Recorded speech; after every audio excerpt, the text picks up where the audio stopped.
পৃথিবীর নানা প্রান্তে এমন কিছু গোষ্ঠী আছে যাদের নাম হয়তো আপনি কখনোই শোনেননি।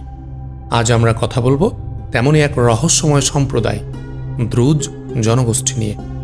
জানেন কি, সিরিয়ায় আরব সুন্নিদের বিরুদ্ধে লড়াইয়ে ইসরায়েলের সুরক্ষাপ্রাপ্ত এই গোষ্ঠীর আসল পরিচয় কি? তাদের উৎপত্তি মিশরের ষষ্ঠ ফাতিমি খলিফা আল হাকিম বি আমরিল্লার সাথে জড়িত।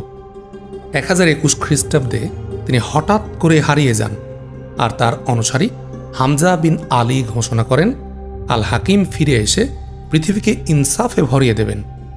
এই হামজার অনুসারীরাই পরে দ্রুজ নামে পরিচিত হয়।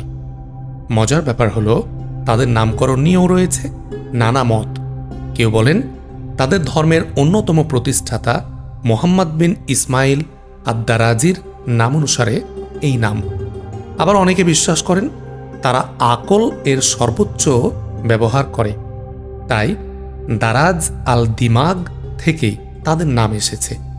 সবচেয়ে অবাক করা বিষয় হল 1043 খ্রিস্টাব্দের পর থেকে নতুন করে কেউ দ্রুজ ধর্ম গ্রহণ করতে পারে না।